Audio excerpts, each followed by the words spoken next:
Hello, I'm John Garvin, the writer and director, and I'm here with... Sam Whitwer. I play Deacon St. John in Days Gone. Yeah, and we're here to talk about the alternate path demo. So we did 2 demos for E3 this year. One you guys saw at the media showcase, and this one we showed behind closed doors on the floor at E3. And so for the first time, we're releasing it online so that everybody can kind of take a look at it. And I thought I'd just talk a little bit about, what the differences are, and just kind of like just show you what we were trying to accomplish this year. Yeah, I mean, the most obvious difference so far is the last one was nighttime during the rain, and this is daytime during the snow. Yeah, and that, and it's not just cosmetic. And I think that's one of the things we really wanted to emphasize, because this time we're showing sort of a day in the life of Deacon. You see he's on the drifter bike here. We wanted to show a little more of the bike riding and how the weather can kind of impact that. So we have this drifting mechanic, right? You see him kind of slipping and sliding around a little bit. Changes the handling of the bike. That's really interesting. Now, there were wolves there last time, John, and these wolves would pursue you down this road, and then Deacon had to turn his back, shoot a wolf, and he got clotheslined right up there, didn't he? Yeah, exactly. So this time you see that he wasn't being chased by the wolves. That's a dynamic event that can just that can happen or not. It just depends on when you're playing the game. Interesting. And this time Deacon saw the ambush and he was able to avoid it. So he kind of comes up and around and behind them. So does weather impacts whether these creatures show up or not in daytime, nighttime, all that stuff? Yeah, absolutely. So especially the freakers, they come out. They're mostly nocturnal, but they will come out as the weather gets colder. They become stronger in the cold. Right. And so that will, again, kind of change up the way the game plays. That's very, very...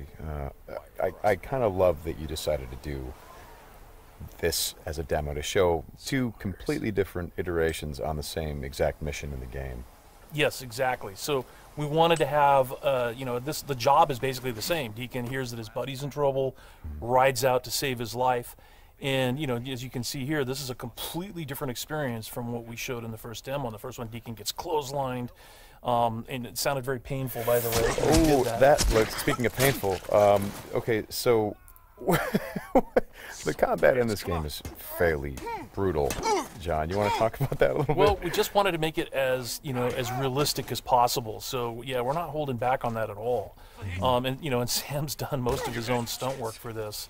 And I can tell you that when we're on the performance stage and we're capturing that stuff, we just try to keep it real, right? Right. Well, right. There was sort of a decision made at some point. What I've been on the project for 2 or 3 years now. Yeah, I think 3 years. And so early on, I think there was a more, what were we?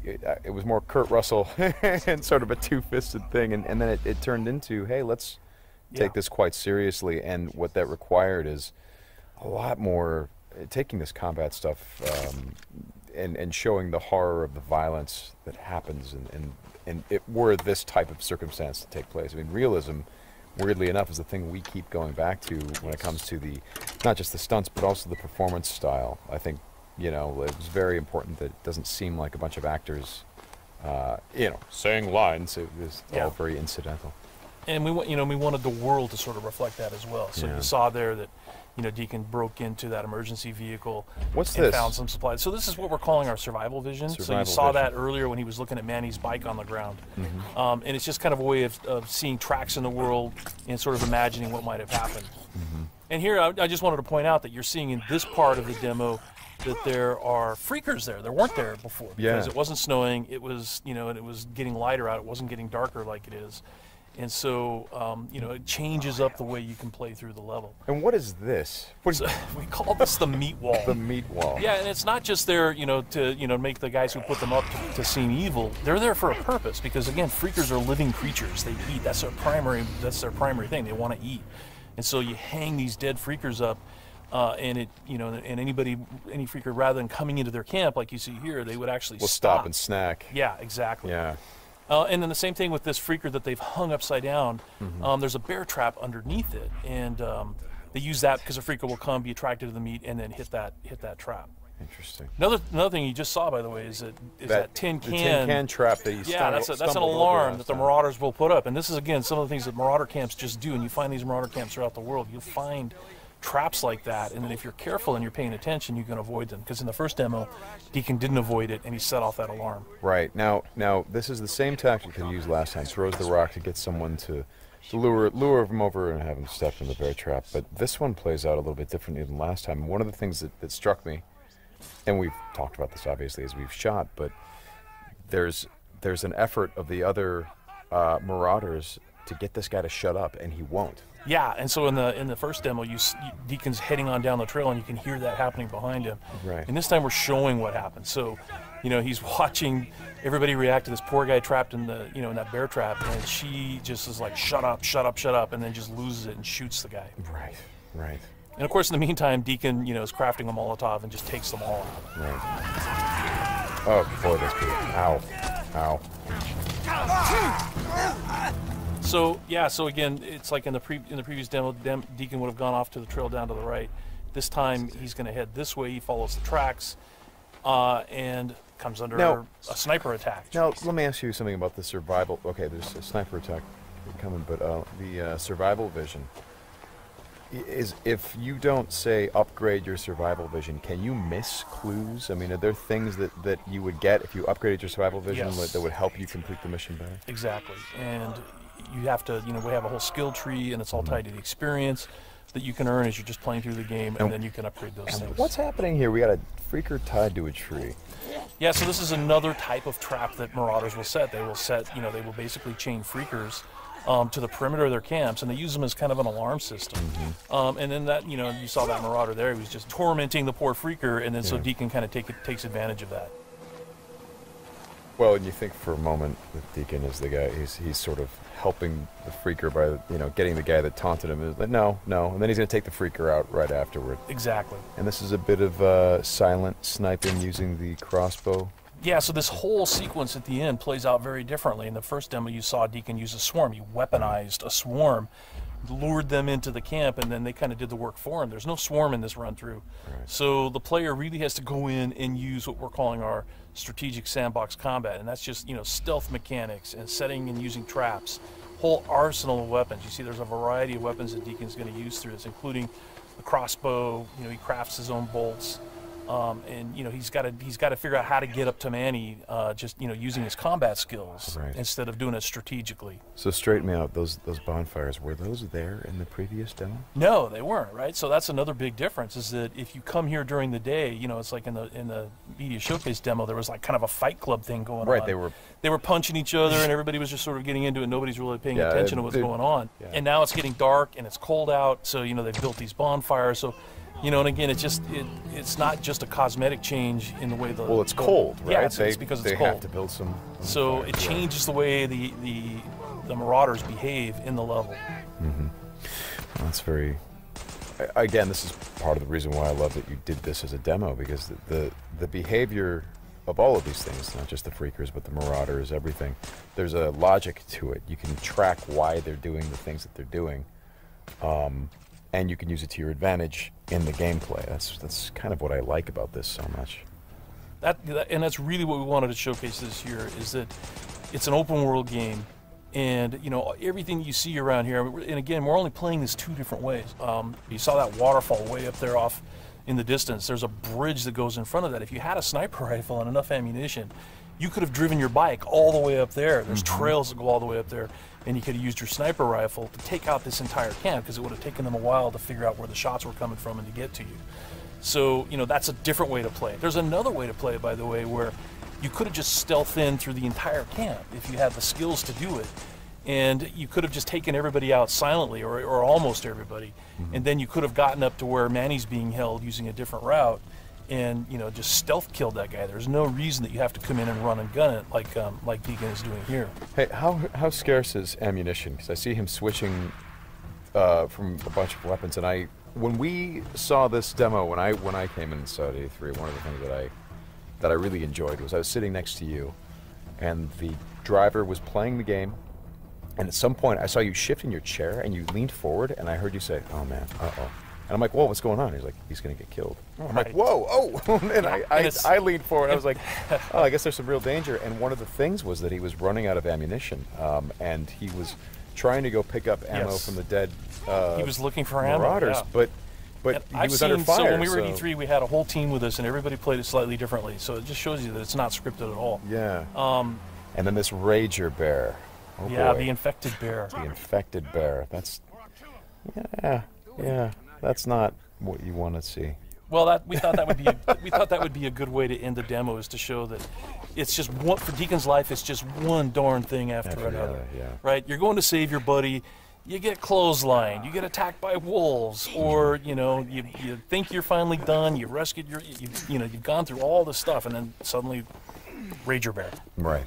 Well, as you said to me, it's not just about exploring an open world, as it is the open world coming after you, the open world seeking you out, trying to... Yeah, exactly. That's our tagline. In Days Gone, you don't have to go seeking out trouble. The world comes for you. Trouble's looking for you. All right, Sam, thanks a lot. Thanks, John. It's been fun. And I hope you guys enjoy the demo, and we'll talk more about it soon.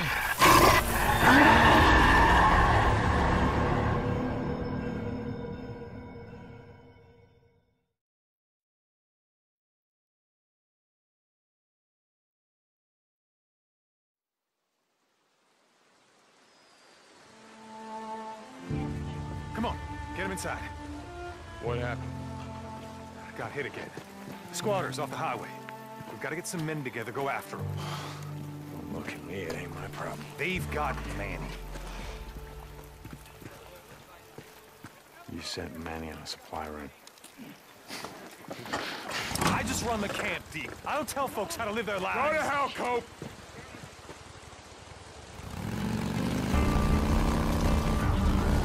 Oh! Out of the way! Oh! Hey, man!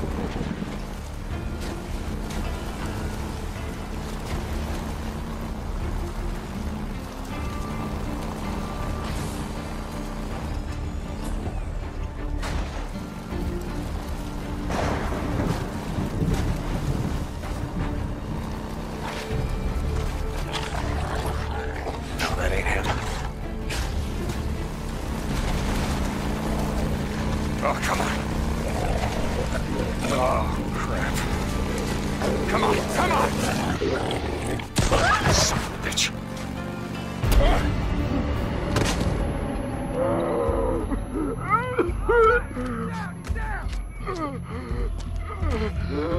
Let's do this. Yeah? You want some of this? Yeah!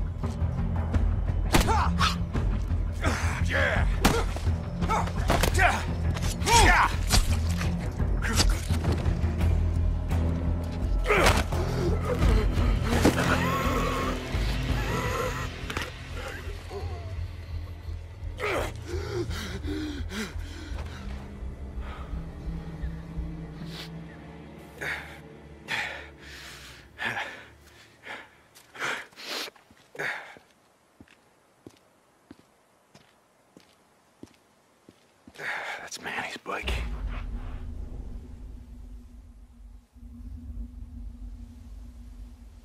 Yeah, this way.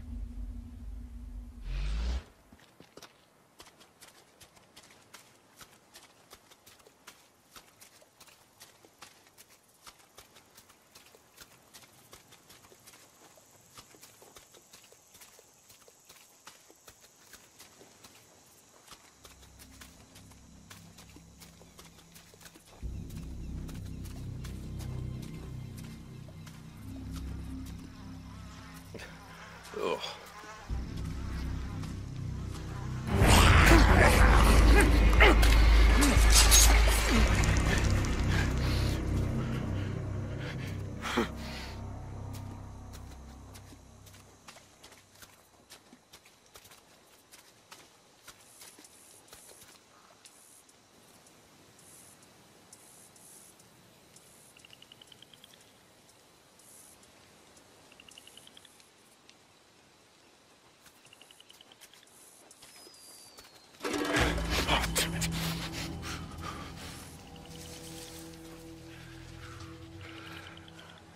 Cigarette.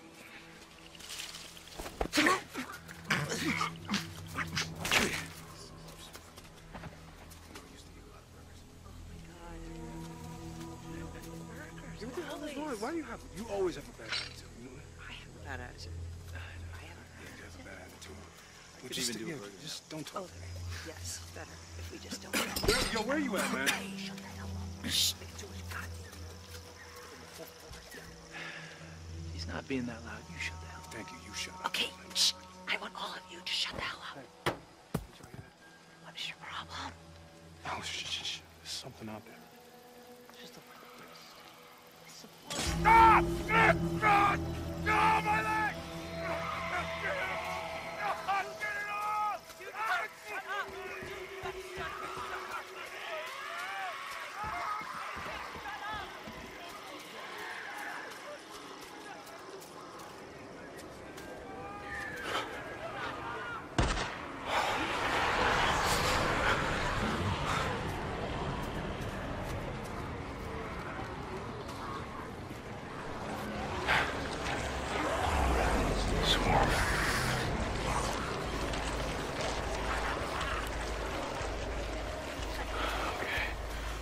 Easy, fellas.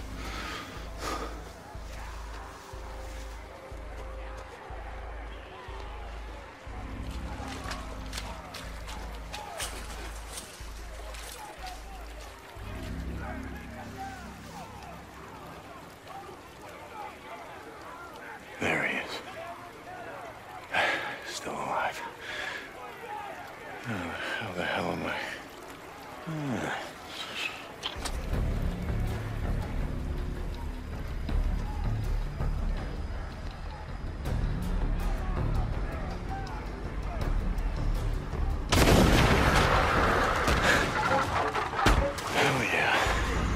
Get it.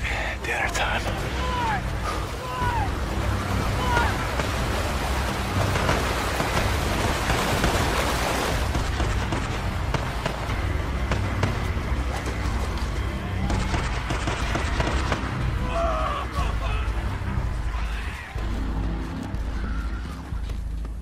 Drop him! Now! Or I'll kill him! Do it. I'm not here for him. I'm here for you.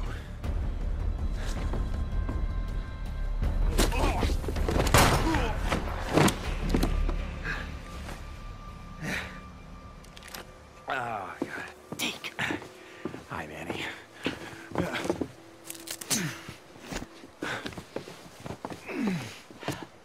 Hey! So, do it. Yeah, you do. Oh, come on. I wasn't gonna let him kill you. Besides, who the hell else around here knows how to rebuild a carburetor?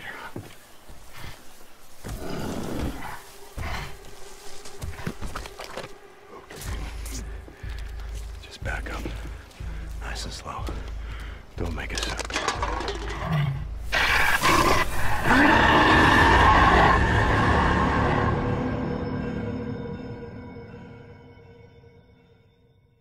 Very violent. Yeah. It showed a lot of sort of situational kind of, using the environment and the freakers that we see kind of to the advantage of the player. Yeah. So tell me what went into that. Well, so the biggest thing that we really wanted to do this year was sort of show a more intimate part of Deacon's life. So last year it was the Horde, which is hundreds and hundreds of freakers, all sort of massed together, and you saw how Deacon had to struggle to just stay alive. And this year we wanted to show off more of the open. When the player learns these, he's going to be able to use that kind of context as one of he's going to play that as part of his strategy for how he approaches any encounter.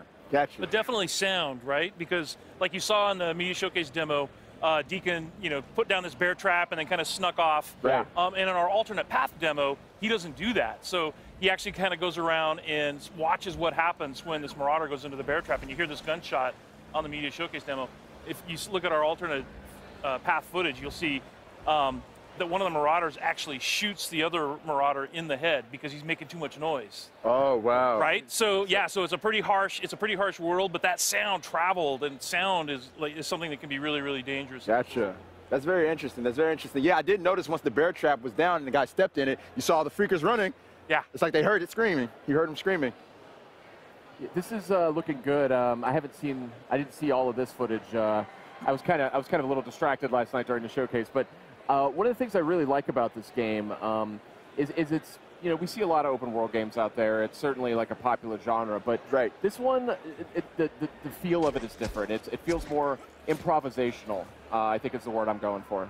Absolutely. Our crafting system, I mean, it's really inspired by, kind of the do-it-yourself mentality where, we all feel thrilled when we make a repair to our car or our house with duct tape and a couple of loose screws, and we feel really good about it.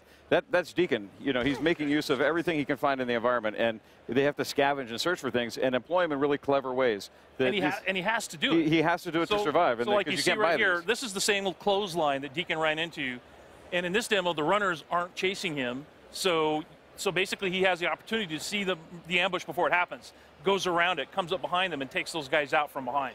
Right. So, you know, that's, you know, yeah. your point. And then he strangles them with their own clothesline, too. Yeah, exactly. Right. So he makes use of the whole buffalo. And it's a dynamic event. That can happen.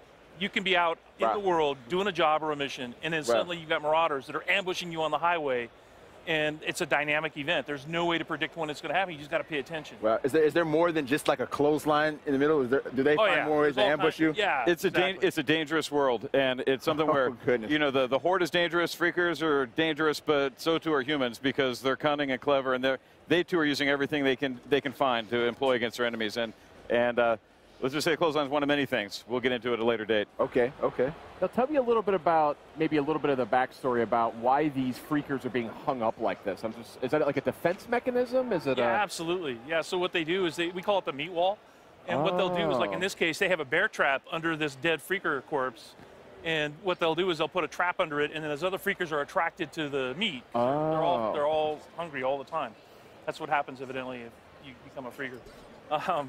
But they hang up the meat walls again. It's kind of like a wall to protect the encampment. So you can always tell when you're coming close to a marauder camp because you'll run into these kinds of traps. Yeah, they had all kinds of defenses too. I mean, the first thing Deacon did was trip over that little thing in the tin cans, and that's what drew the first guy out. Which is why he'd think on his toes, scramble for a bush, and then wait, and then kill the guy when he came by. Right. And again, in the alternate path that we're showing, is something where if the players are thoughtful and if they take time, they don't just rush into things. They're going to be able to employ a different analysis of the terrain. They're going to be able to look for these things and see them.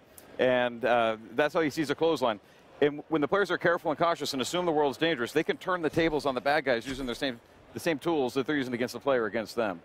Yeah, so like what you're seeing now is part of the alternate path. Changed up the time of day, changed up the weather. Okay, I was going to say, I didn't remember this from the show. Exactly, because it's colder now, more freakers are coming out, so freakers are stronger when it's cold out. So interesting. You really got to be careful when it's snowing. Also, the bike handles differently. It's like if you'd seen the earlier part when Deacon's trying to ride his bike through the snow, it's very, very different. Oh, this is really cool. I didn't realize. Interesting. So here's your meat wall, right? The meat wall there. Yeah. That seems like a pretty smart move, if I'm honest. Yeah. But yeah, look at this, a beautiful looking game too. And I know you guys are digging into the PS4 Pro as well as you make this title. This is something you have to do. It's beautiful enough without 4K. And then you add that to the mix, and it's mind-blowing. Yeah. Right. You know, one thing that stands out to me about Days Gone, you know, amongst the other undead games out there, is that you can get so many zombies on the screen in this thing, or freakers on the screen at once. Infected wolves. And those are the ones that, you know, Deacon kind of ran across, you know, then gnawing on somebody's corpse, and then one of them chased him. And the thing about runners is they can outrun your bike. And if they catch up to you, they will knock you from your bike. So it's another example of dynamic events that happen in the world that make the world dangerous all the time. Wow, such a cool game you guys are making. It's really inspired. I think it's got a lot of cool mechanics to it. You know, because that's not something we had really seen. And you know, I think the guys are really pulling it off. I mean, I think the characters look amazing. I think the environments look amazing, all times of day, and it's just fun to look at. Here is Days Gone from Sony's Bend studio, once again restricted to what a conventional TV can display. So this is utilizing all the detail of 4K, but the luminosity and color are quite similar to what was shown at E3. I'm going to turn on HDR now and show you what changes. Whatever it is that your eye expects to see to convince you that something is real, HDR is supplying that. The colors in the clothes, the brightness of the sun, these all represent a level of photorealism that you've never experienced in a game. Daytime scenes are great for showcasing HDR, but nighttime scenes show its potential as well.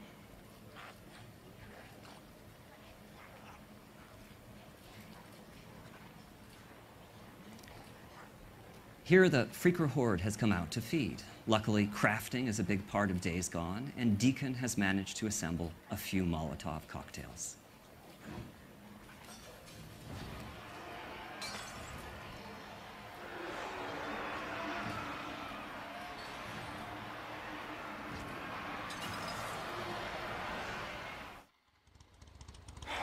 He's headed to the old sawmill.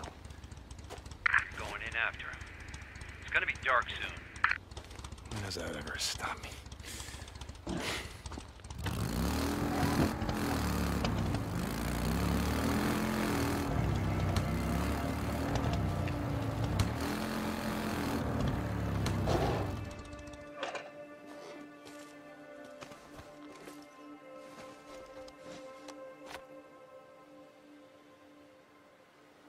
His bike's down.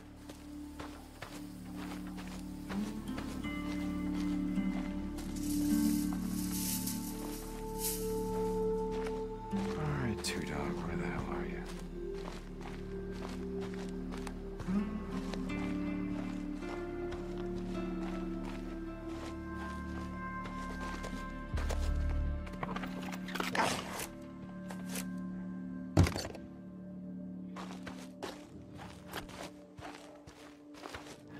Shit. Go on. Get out of here. Get out.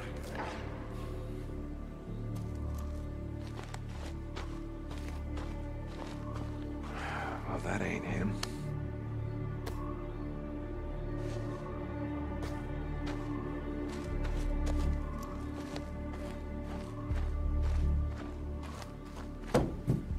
Alright, let's see. Yep. I could use that.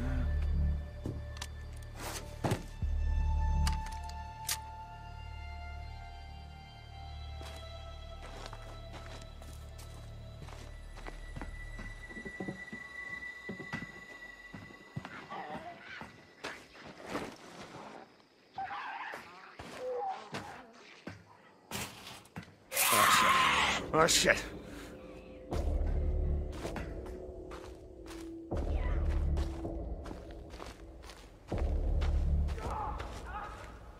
Two Dog.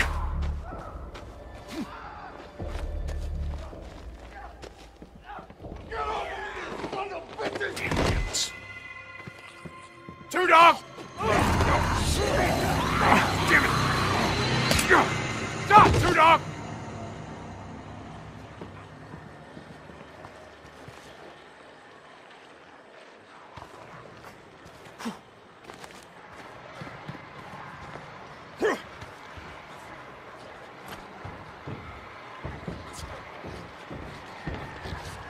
Look around, brother! You know how this is gonna end.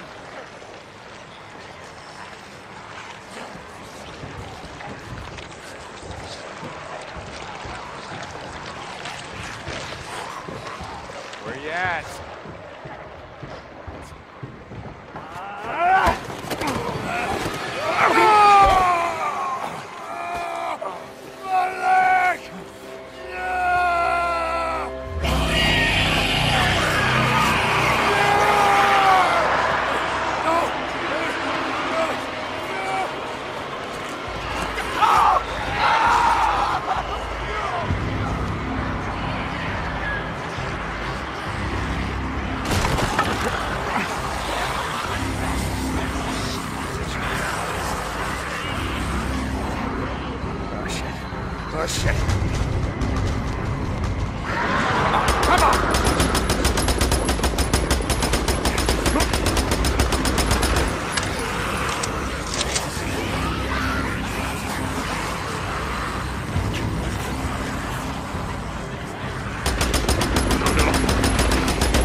on!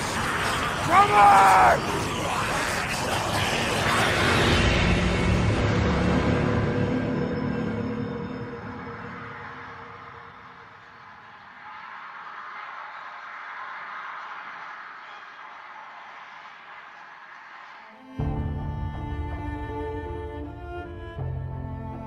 Someone asked me once if I remembered how it all went down, as if it happened so long ago that anyone could forget.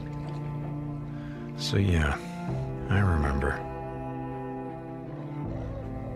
I remember when our homes and our towns turned into graveyards, when the wilderness became our only hope for survival.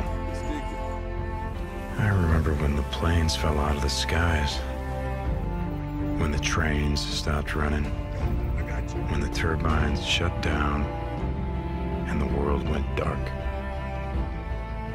I remember when they put up the razor wire, like it was gonna stop anything. When the feds ran out of body bags. Dig deep, rope. When some of us sort of lost our minds. I think he's dead. Some lost more than that. Much more. I remember when we lived by a code, when brotherhood meant something, and living meant more than surviving. Goddamn liar! So yeah, I remember how it all went down. I don't give a damn about any of that. You know what I remember most? Riding the open road. The smell of your hair. The touch of your skin. I remember you. But those days are gone. Now I'm a drifter, a bounty hunter, a mercenary. And for me, the broken road is all that's left. But I'll always remember.